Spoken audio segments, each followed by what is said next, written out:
going to meet you. Yep. So as long as you need, and I will reach out to you. I'm gonna mute for a second, Pete. Hold on. Okay.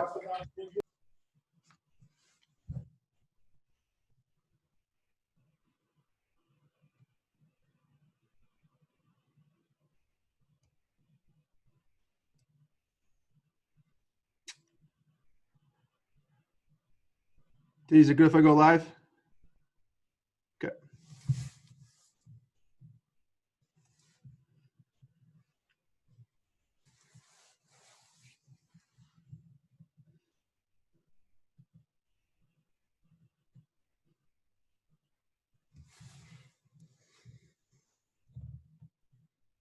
All righty. Good afternoon, everyone. Thanks for joining us here today on the 24th of June here on Wednesday. Nice warm Wednesday for us.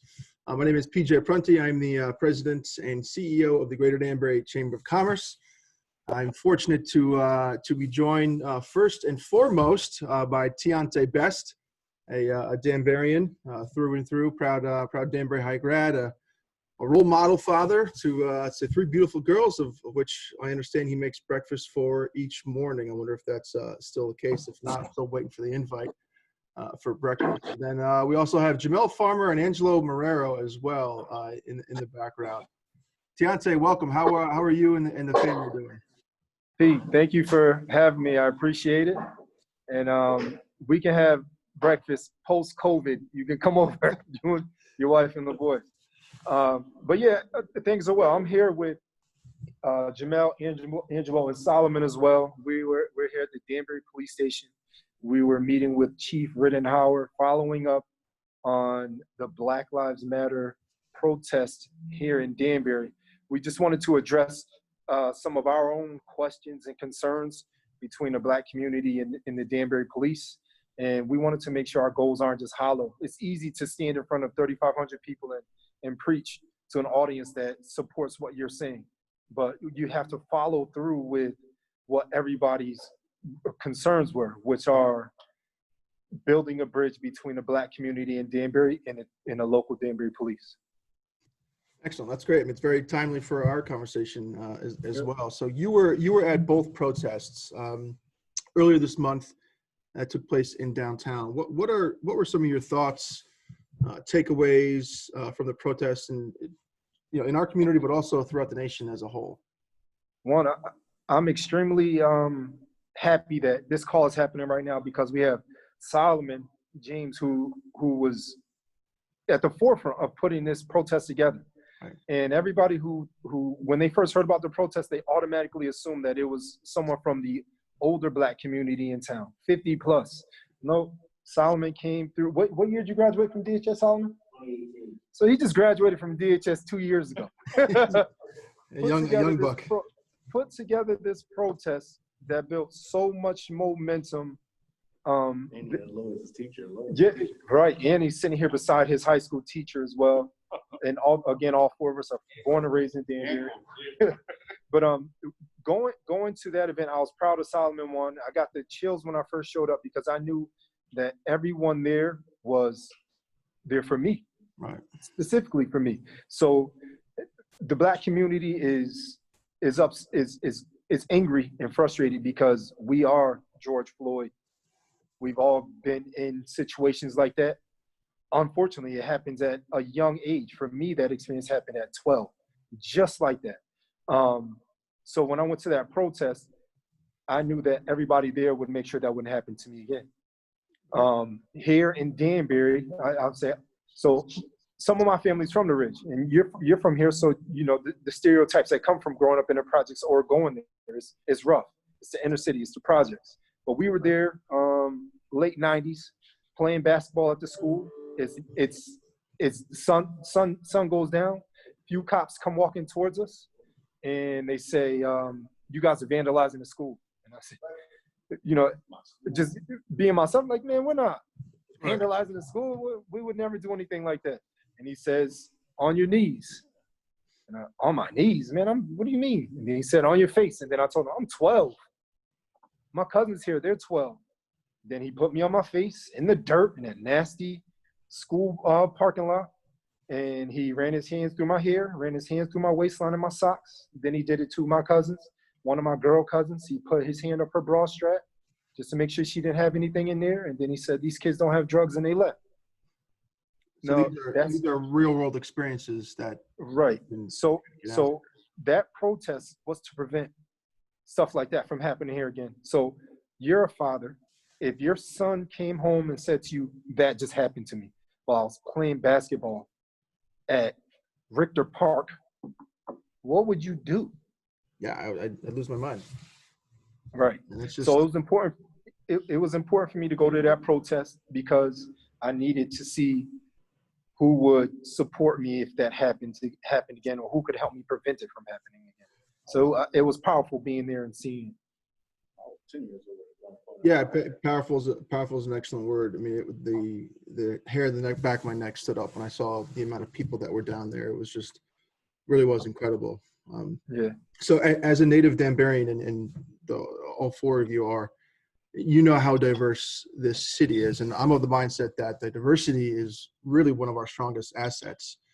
Well, what are some of your thoughts as to how we could best promote that as being one of our strongest assets? I think we pretty much do a good job promoting it. I think at Danbury High School, largest school in the state, nearly 3,500 students, 40 plus languages. I think we do a good job promoting it and embracing it. It's policing the diversity is where there's not necessarily like there's a disconnect here.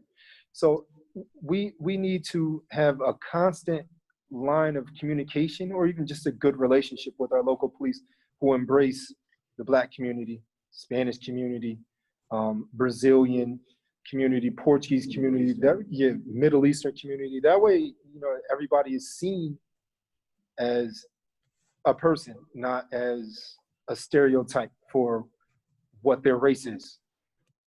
Right, and we've actually had this conversation recently about having police departments be more reflective of the community that they police. Has that been something that you brought up to Chief Rittenhauer recently, as recent as today? Yeah. Yes. I'm willing to share the stage if any of you guys want to talk about it. Angela, if you want to talk about that, feel free, man. Yeah, we did talk.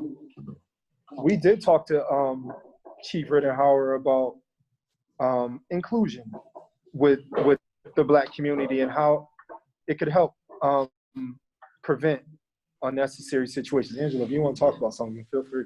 I mean, the thing that we talked about today is maybe, incorporating like the police explorers, right, and creating maybe something into the curriculum where, we have students seeing that it's more than a police officer than what they see on TV.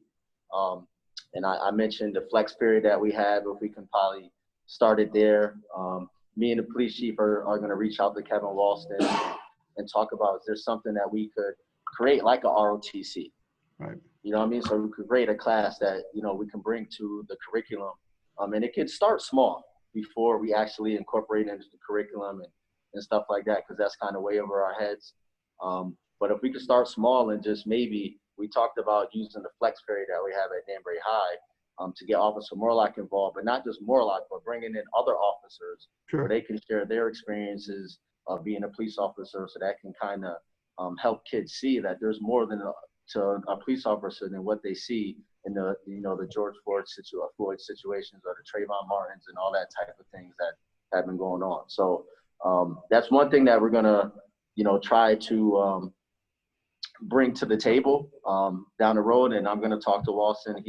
Police chief's gonna talk to Walston and see if that's something we could bring to Danbury High School. Yeah, because you've got a tremendous perspective in the role that you are as an educator in our community, and I appreciate you having those conversations as well. And it's funny, my next question is talking about role models that you all had growing up. Someone that I looked up to was number 33, right, running the ball back Danbury High days. You were 33, right? I was, yeah. Yeah, there we go. I was in 8th grade, I think, when you were a senior. Watched you run all over the field. Yeah, you weren't up there, so. That's our role models mine too was, Maurice Rosado. When I went to Danbury High, I wanted to break all his records as a running back. So I had, but we need more role models that aren't just athletes. You know what I mean? We need more role models that are career oriented, where kids can look at, oh, this person's a teacher. I want to be a teacher because of Mr. Marrero. He coaches, he's involved, he's a great teacher. He cares about his students. He has a great rapport with his students. He connects with his students. That's the type of role models we need, not because someone's good in sports. It has to be more than just an athlete. Your role model should be someone outside of that as well. Yeah, and for me, I never had a role model outside of athletics. Right? There's more to life than athletics. My role models revolved around people being good in sports. Yeah. We need people that are good in the community. Yeah. To be role models. So, that's why I'm here. And I want to try to bridge that gap and that disconnect, because we've all had, certain experiences, whether negative or positive, with police. All of us grew up in places where we, had to deal with police more than others. So we may have a different perspective, but for me, I'm mature and old enough to understand that, not every officer is going to be like the one who, did what he did to Teyonte. Or, the experiences I had of, seeing my mom being arrested and arm twisted behind her back by an officer for no reason. So, those are the things that we have to try to, bridge that disconnect and that gap. Right. My idols growing up were of the same, more athletes. So my stepdad is Anthony Scott. He was a basketball player who was a part of a good run in the early 90s here in Danbury. So I loved him for, his academic accolades, but athletic success. Sure. But truly my idols or role models were people from Eden Job Housing Projects, where we pride ourselves in knowing how to fight. So anybody who knew how to fight, it was somebody that I kind of looked up to because they could hold their own. And what I learned from them is it is important to know how to fight, but you don't always have to be physical when it comes to fighting. So I take that same mindset that they have. Like, if you are in my way, then, or if you are a distraction or you pose a threat, then I'm going to put up a good fight, but it doesn't have to be a violent fight. So what we're doing here is actually fighting. It's the good fight for this entire movement, just to be recognized. Okay. Yeah. I was just gonna add that fighting isn't always necessarily a physical thing. Right. That fighting physically doesn't always, mean that you have the power. Right. So when we grow up, usually fighting and winning fights mean that's the power. That's where we're able to control. And that's not the case. There are defending yourself, but you don't always have to fight physically. Just piggybacking off what Tion was saying, that was all. All right. And I just also experienced when I was about 10 years old. I was at a party with some adults. As a family, it was a pretty big party. And this was in the Mill Ridge area. I was from High Ridge, and the cops busted in there raiding the place, and they put everybody, maybe 20 people, on their stomachs, including me. And I'm 10 years old, and there was police with like rifles or shotguns to our heads. And I'm 10 years old, so. I just want, just an experience that I'll share. As young as I was 10, and I can remember. Tion, you and I were talking about this a couple of days ago, or a couple of weeks ago. It's a little bit of a blur, about the community policing aspect, and we both had, all three of us had coaches who were former detectives in the police department, and how they would go the extra mile in terms of making the connections, not just with the athletes, but with the students as a whole. You talk about how important that is to be able to know the community on a first name basis. I understand that we're a city of 85,000 people, but it goes a long way when you got that those type of police officers in our community. So the first person I thought about today when walking into this police station was my coach Williams, who's your coach as well, and I thought about Coach Marullo. They were our high school football coaches. and they're completely different from me. You know, coming from, I assume that they were different from me, and then I'm pretty sure they might have thought the same. But what these guys did was go past football with me and create a relationship with me that, you know, that I still cherish to this day. So one day, Coach Williams sees me knock somebody out on the football field, and he says, "Damn, Teyonte, you all right today?" And I just told him, no, I'm not okay. Everything's not all right at home. Which, And by the way, pound for pound, probably one of the hardest hitters in Danbury High history. Thank you. So yeah, so right after practice, he just says, you know, let's, you know, go get some dinner. He took me to John's Best Pizza, or right down the street from Danbury High School, and we sat in there and we just got to know each other. I told him what my living situation was, and he took me in like family. We went out to eat often. And then once we built that bond where I can trust him, and also let me highlight that he was also, both of them were Danbury police officers. At the time, both retired, but these were men who chose to connect with me at a time where I looked like the stereotype of a bad statistic. I'm talking about the braids, the do-rag, the baggy jeans, do-rag hanging out the back pocket, tall tee flight jacket, jeans tucked in the socks, uptowns. And then these guys still took me in and didn't judge me for my appearance. Right. And that meant a lot to me. And what they learned from me is some of my strongest attributes. And they would tell me about it, how I could also be a role model in my community and I can help people. So one day they asked me to help somebody. And they brought me down to the same pizza restaurant, and they're like, "Listen, we need you to talk to him because he's not doing well." And I walk in, and there's somebody, I don't want to say his name, but this guy is just a really good white kid. I hate to use the race right now, but he's just a really good white kid. And they're like, he's plagiarizing on his test and on his, I'm like, "You guys need me to talk to him? Are you serious?" And I was like, "Man, if you don't just do your homework and get a job after football season." So he ended up doing his work, and he got a job at Yankee Candle, and he was fine. So once he hears this, he'll know, like, "Oh, Teyonte's talking about me." But all right. So that what they did for me was important, and I feel like if more police officers in Danbury get involved with the local sporting, local teams, they can get to know the players on the team too. It'll help bridge that gap that we're here talking about today. And those relationships go on forever. Like even if Coach Williams' family, you know, Coach Williams passed away, I still think about him often. If his family ever needed anything, I'd go right away. I'd leave right now, hang this phone up and just go there.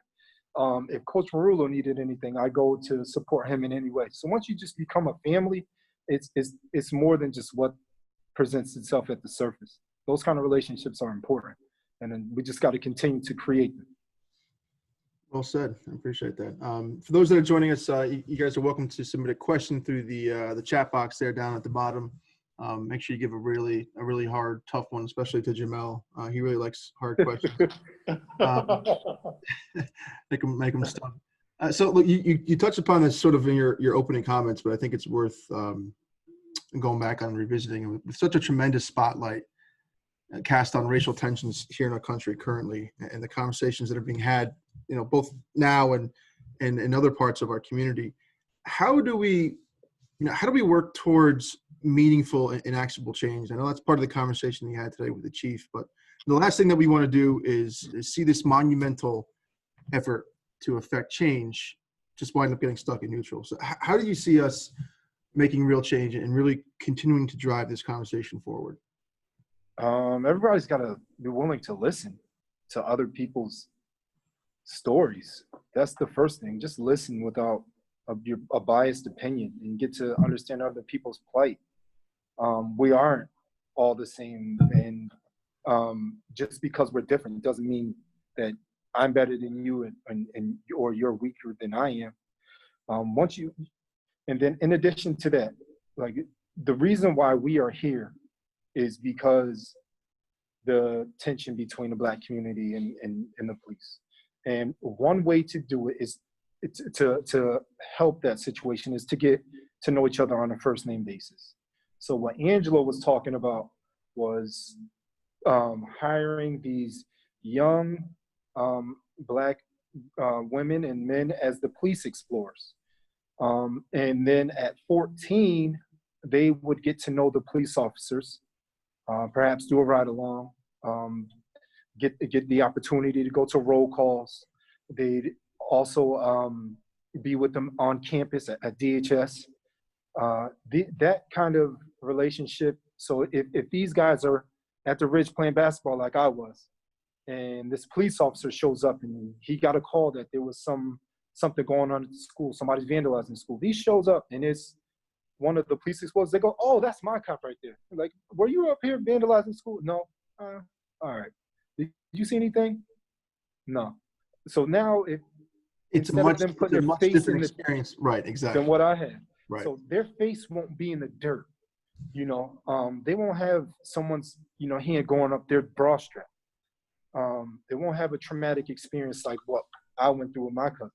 So if you just get the part of what we could do is just get to know each other on a first name basis. Go ahead. Jamel would like to add to it. Yeah, go ahead. Just to add to it, just everything's uncomfortable. Just to add to, can you hear me, PJ? I can't hear you. Loud and clear, Jamal. All right. Just to add to it, I kind of break it just to piggyback off of what Teyonte was saying, echo off of him. It's almost like three different parts. One, they have to listen, but we have to keep on having discussion. We have to keep on having discussion, but what's more important than discussion is action. And with action, that has to be through the people we're talking to, expressing to, and it has to be with ourselves. And thirdly, we have to look at ourselves. Everybody has to look at themselves, in order for progress to move forward. So whether you're on this side or that side, you have to look at yourself. Just like, always, one of the things I always do probably every day is I look at myself in the mirror and I reflect on myself in the mirror. How do I become a better person, dad, mentor, coworker, whatever? And these are things that we have to do. So, I just wanted to add that aspect as well. So you can keep going on with that. So self-reflection, hiring the youth as police explorers, hiring the JLA majors from the local universities, mainly WestCon, as interns, giving a blueprint to people in the Danbury community on how to become a police officer, and then getting to know each other on a first name basis. Danbury Police has a lot of things going on, for the community. And then if they broadcast that and the local people choose to get involved, like when they have their back to school drive and they're handing out school supplies, it'd be good to come down and get to, know them that way. And they also have other events where they have community policing events where it's a 2-week program for civilians to come and learn how to become a police officer. These are ways that, we can help with any tension that's going on. Sure. Solomon, you want to say something? Oh yeah, definitely. Like I said, me being able to experience like different places throughout the nation through sports and seeing how police officers interact with different places, what I noticed is the communities that's better off with low crimes and great communication and great police relationship with the civilians is the ones that they're out there in the community. When there's a basketball game, you'll see 3, 4, 5, 6, 7 police officers out of uniform at sporting events. They're at the kickball tournaments. They're at the basketball block parties, and they all know each other. From the parents knowing the kids the parents knowing the police officers, the kids knowing the police officers involved in the churches and everything like that. So with that being said, if we could get it like a community vibe, so it's not there's Danbury and then the police officers, and it's all one big family, I think it will help a lot.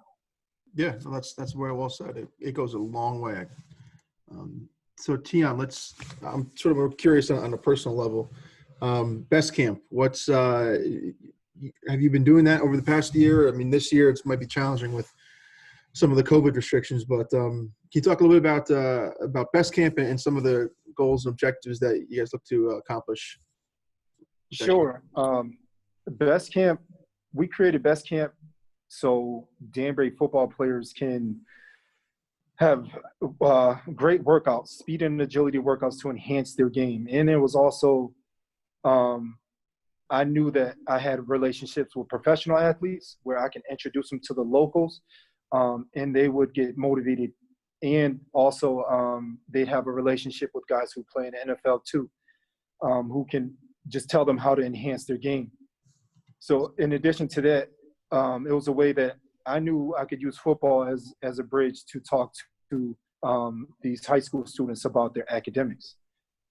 So I would, after the practice or during the practice, we talk about how to calculate your GPA, what GPA requirements you need to get into the school, like your dream school, going to college's website and going to their requirements page, and then taking a look and seeing what they need to do in order to get accepted into those programs.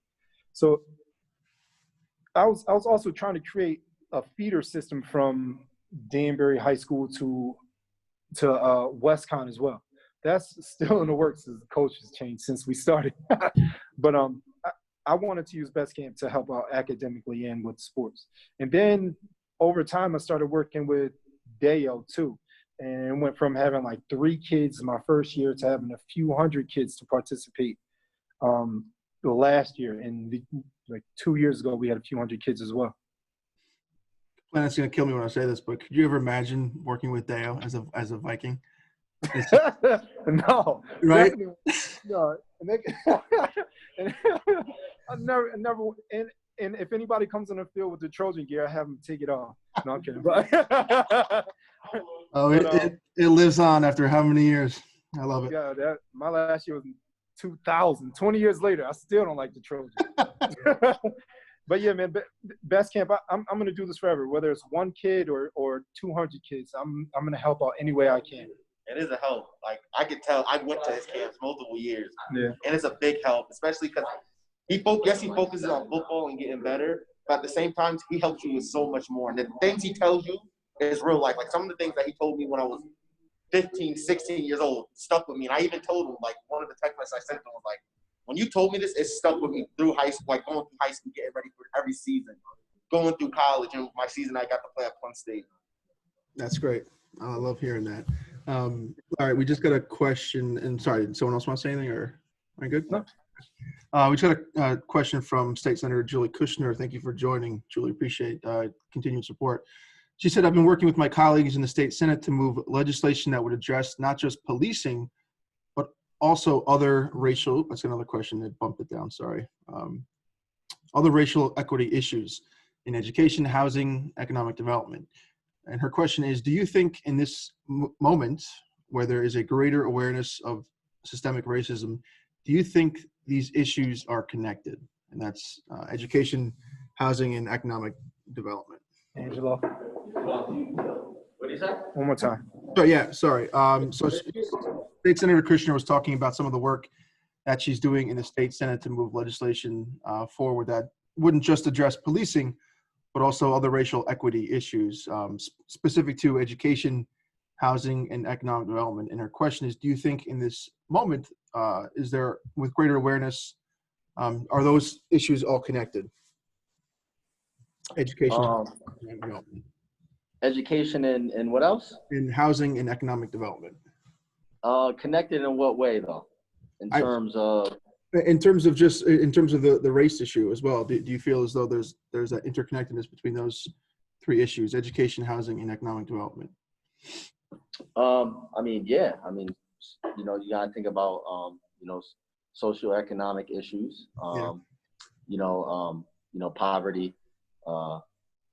And we look at education, and we talked about it, earlier. I'm probably one of maybe 10, African-American teachers at Danbury High School. Right. And I'm not sure in terms of how many Spanish teachers we have, probably around the same or a little more.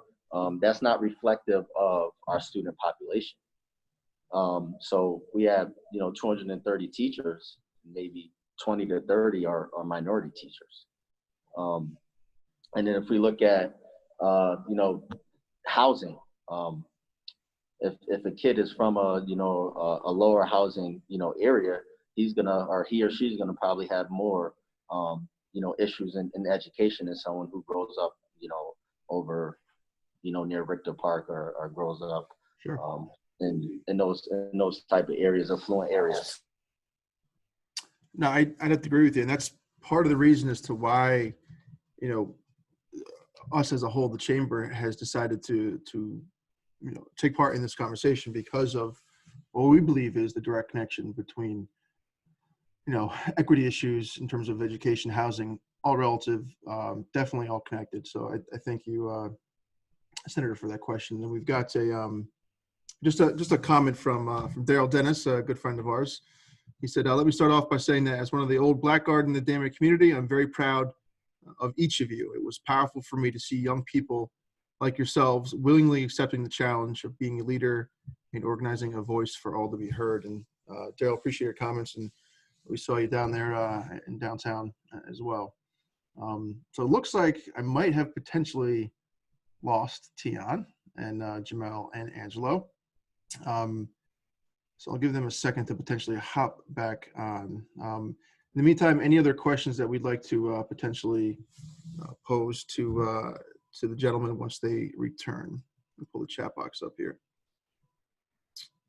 All right.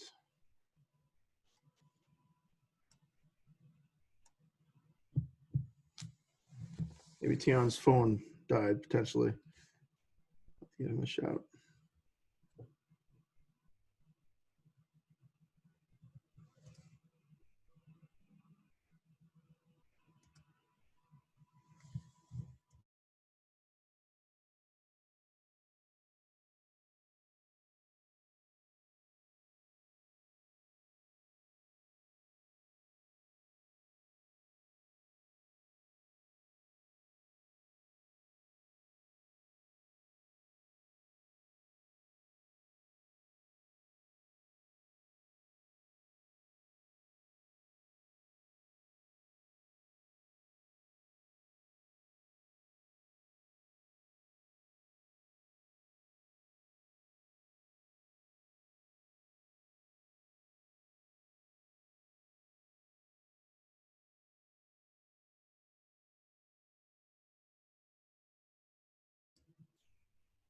All right, he will be hopping on in just a second. He got disconnected.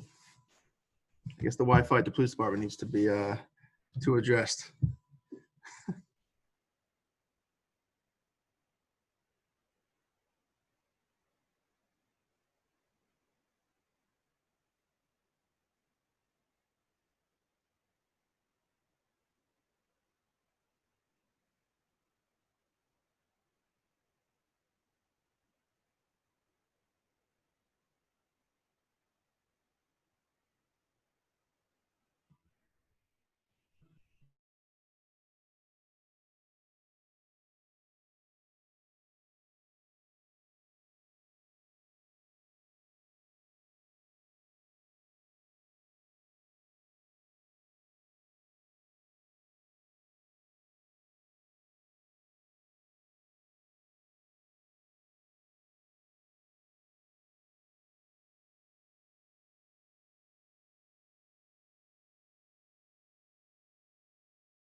Yeah, Taylor, you're right. I have to get that Wi-Fi connection up and running.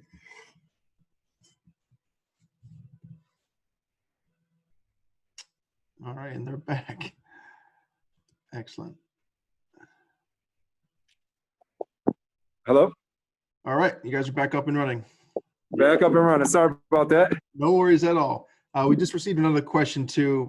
We were talking about Best Camp and other mentoring programs. To your knowledge, are there other similar programs for young women athletes as well as non-athletes in the community? Young female athlete? Yeah, that's so when I combined with Dea, that was part of the reason why I did it, because I didn't want it to be just football. So it's both boys and girls, ages 6 to 18. Okay. And we have ladder, cone, parachute, hurdles, sled, bungee drills. So these are drills that I had the opportunity to go to a Jets practice, a few Jets practices. I filmed their event. So yeah, you brought Rochester with you, didn't you? Right. Yeah. that was like a bucket list experience I want to share with him because he's a Jets fan. But so they give me pretty much all access in their facility where I can see them practicing. So I saw the drills that they were doing, so I wanted to bring them home.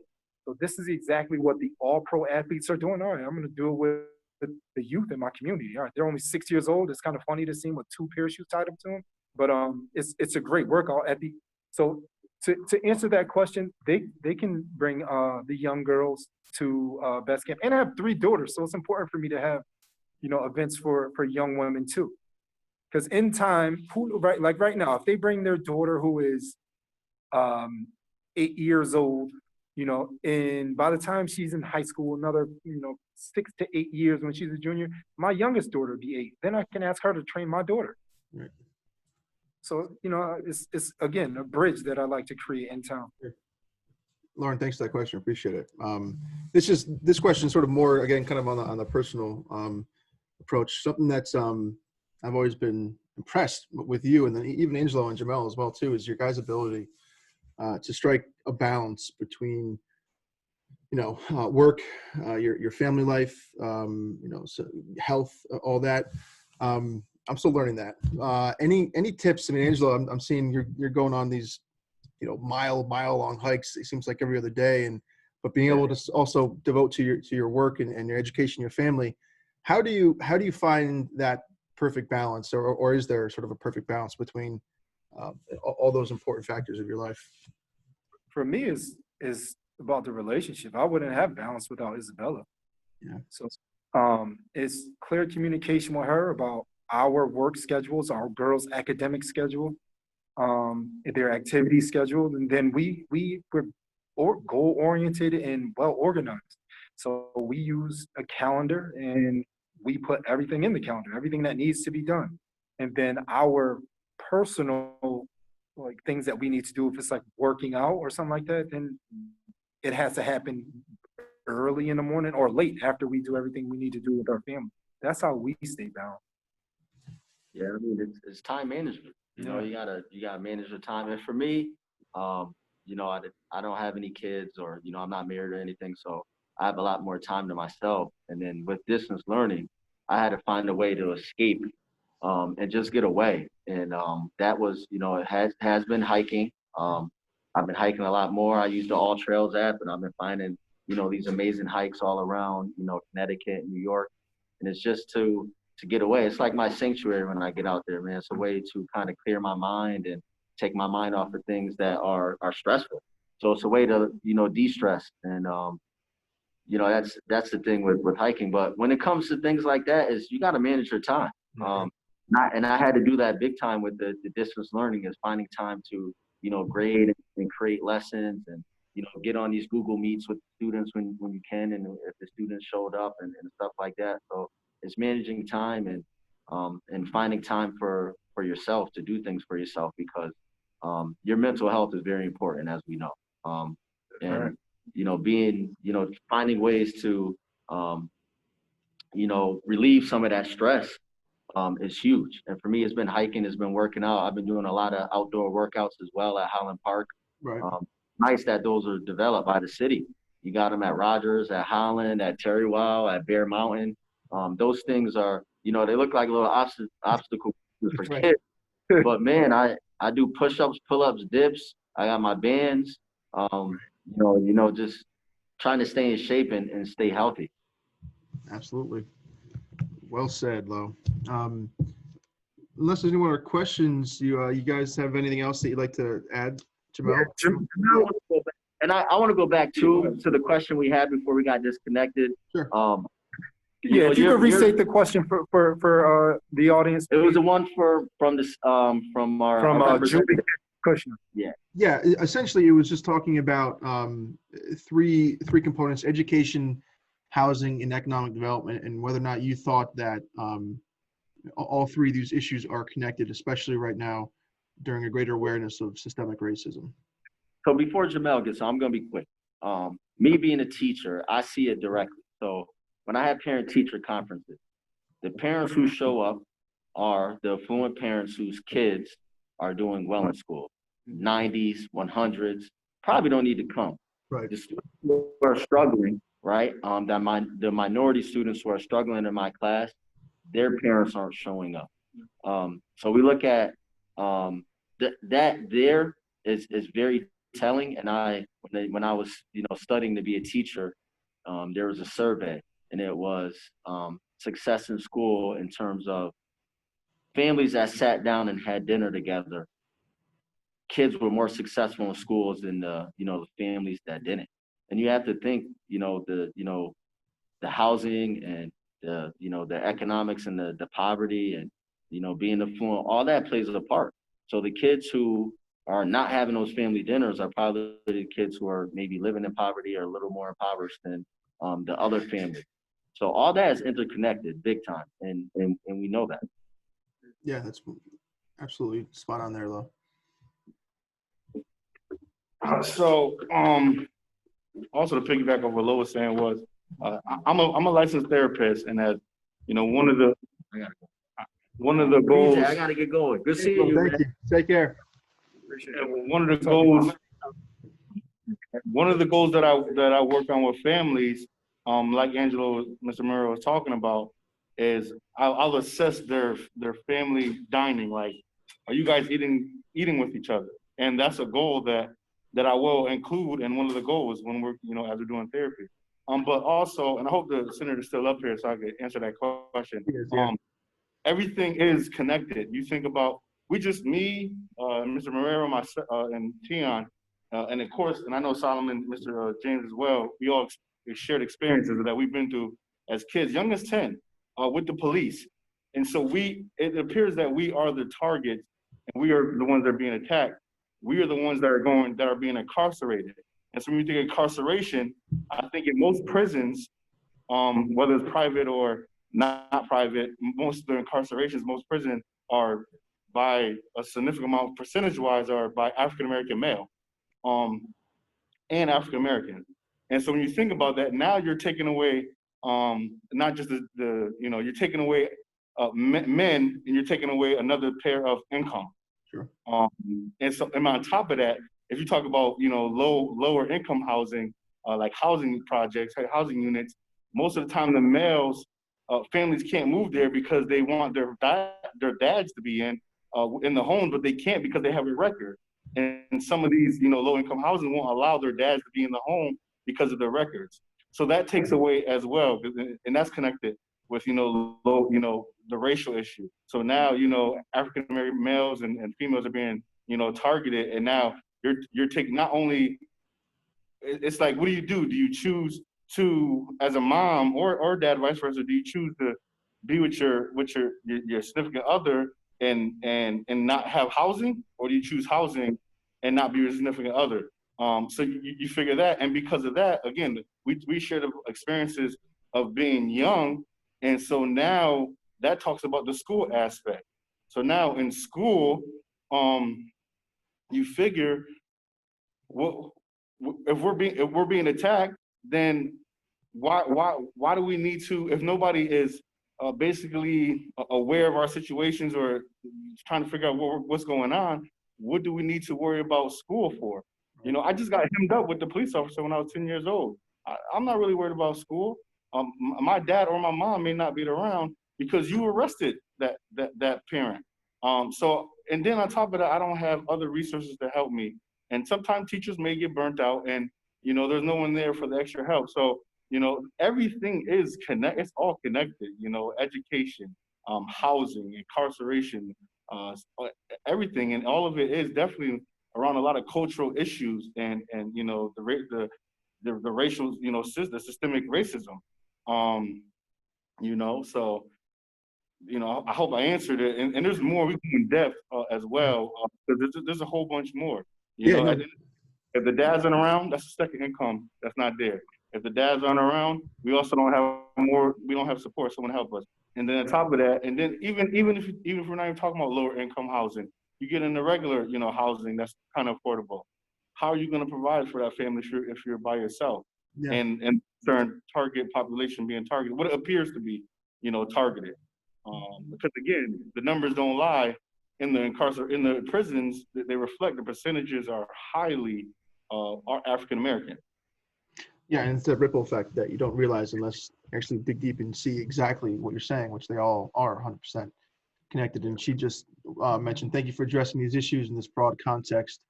We absolutely want to address police accountability, but think we must also address racial equity in healthcare, education, in all the areas.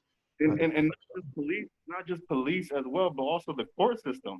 You know, because once the police pass them over to the court system, the judicial system, you know, it's kind of not in their hands anymore. You know, they do the convictions, not the police officers. You know, they handle the plea deals, not the police officers. So I think that's just another. I think the court system kind of don't really get brought up as much as they should be, because they're giving people, you know, 6 months for a disorderly conduct because of a past history. Well, you know, that person was providing for their family, and so yeah, we have the police, the arresting, but we also got the court as well. You know, the state's attorneys, the DAs, the judges, all of them. It's another that's another issue as well, where there's a lot of, you know, systemic racism as well, and with mental health. 'Cause I see, so I'm also, as even though I'm a mental a therapist, I also do social work, and one of the things I do is I do judicial equality, and with my clients, I go to appointments, and even with mental health, it's the same thing. If someone have a mental health issue and they just ignore that, it's just black and white. Oh, you go to jail for this amount of time. Right. And it's the same thing with, you know, for the most part, with a lot of minority groups as well. And yeah, it's all a ripple effect, but everything's intertwined with each other.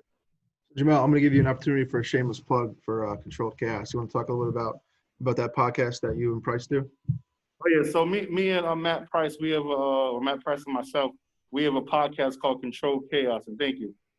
And on this podcast, we really try to just express all the issues or anything possible you could think of. We talk about positive entertainment, sports. We have a segment called Stay Woke. If we're not interviewing people, because we try to interview people that are locals and that need some type of help with branding. And if they're positive, we'll bring them on. But if we're not interviewing someone, we have a Stay Woke segment. We might talk about mental health. We might talk about relationships. We may talk about, you know, life choices, any type of topic you could think of, we'll talk about. And we have What's Popping segment where we talk about what's going on in the news. We covered a month ago how there was a comet that was very close to hitting the Earth. We discussed Elon Musk going, I believe Elon Musk going to, you know, to outer space, you know. So we discuss a variety of, and there's no podcast like ours. I'm not being biased. I'm not trying to be biased, but we talk about any and everything. We open up with express yourself, some stuff may going on in the world, and we're going to express ourselves in our thought. Well, the name says it all, Controlled Chaos. Yeah, and we try to, and we both have two different people that have two different, you know, ideas as well. You know, I'm more of a spiritual guy, and, you know, not saying Matt isn't, but, you know, we're definitely two different sides, and it works well. It's a really good show. We're on, you know, Control Chaos podcast on SoundCloud, Control Chaos Show on Facebook, and Control Chaos Show podcast on Instagram. And so, yeah, you can find us on SoundCloud. You can find us on iTunes as well. Excellent. Fantastic. Going to wrap up here in just a few. Any other comments that you guys want to mention for our conversation today? I just think with everybody on board, whether it's politicians, community leaders, agencies, educators, career people, if we all really work together and you know, just look at ourselves and look at, you know, just work on ourselves and really take real action, we could have a big step in this country, and really, you know, just have more togetherness, and it would help this country out so much, and so many things will change. Not worry about power and money, but figure out a balance, you know. I just think, you know, with that and everybody on the same page, it will help. I'd like to say that, you know, P, with your position and then a lot of motivated people from what's going on, that we should all collaborate on something even after this call, and then have a follow-up and see where we've been successful, and then share that with other people who might not be from Danbury but can learn from our successful ventures, whatever. There's a lot of people who have who want to contribute to what's going on right now. So I think we need to continue this dialogue, get everybody's questions and concerns, and then address them. And then once we do that, we'll just continue to grow from there. Excellent. Well said. I appreciate you guys taking time out. It's quite ironic that we didn't plan it, that you guys were having this conversation with the police That was perfect. for this meeting. So I applaud all of you for walking the walk, really, and taking action on this. I feel like I'd be remiss if I didn't recognize a good friend of ours who 10 years ago yesterday passed away, Danny Holt. Right. A kid that we grew up with, a Viking, a Hatter, a best friend, a son, a brother, just an all-around real good guy. If you wanted to share like a quick Danny memory that might come to your mind before we sign off, I think it'd be nice to pay some tribute to Danny. Danny was one of the best people I'd ever met in my life. Every memory I have with Danny is actually a good one. Even in Danbury football is what community made us all like one big family.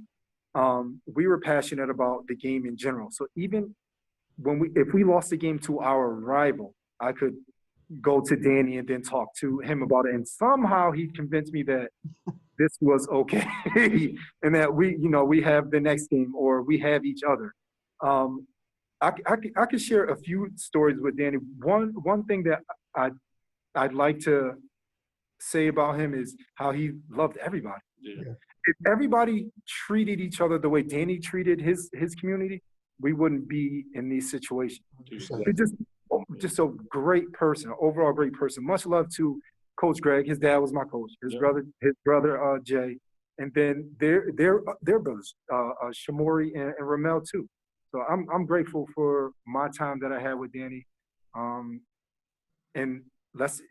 when I think about him, I try not to cry about it too, just because how we lost him at such a young age and the way we lost him. But I try to think about just the good times that we had, and then continue to honor his name for when we do things at Best Camp. Whenever we do sporting events, if you see the number 39 on anything, there's 39 on everything at Best Camp. It's in honor of Danny. I want them to know his story and how good of a person he was and his leadership. And he was a captain his senior year too. Right. And if they choose to, live their life like his, they'd also be considered and valued as a great person. Well, we're going to be talking about Danny forever. And in the next 10 years, we'll still be talking about how great of a person he was. Absolutely. Yeah. Jamel, sorry, go ahead. No, I'm just because it's hard to just say one thing about Danny. It is. He's talented. Danny, he could sing. Athletic. Everything. Just there we go. that's we were walking out to the field right there for our senior day game to play against Greenwich. That game didn't go on our favor. And another picture that I remember with that one is a picture of you hugging Danny at the end of that game because we lost that game. That was essentially your senior day too, because what happened with your senior season. So think about how that hug, how he embraced you after losing his last high school game. Just a great guy. Yeah. Excellent. All right. Well, gentlemen, I appreciate your time again. Look forward to kind of continuing to drive this conversation forward. You obviously both have my contact, so let's stay in touch and kind of continue this fight here. So thanks again. Really appreciate all your hard work. And Thank you. Thank you for everyone who joined us. Please stay safe and stay well, everyone. Take care. Take care, Pete.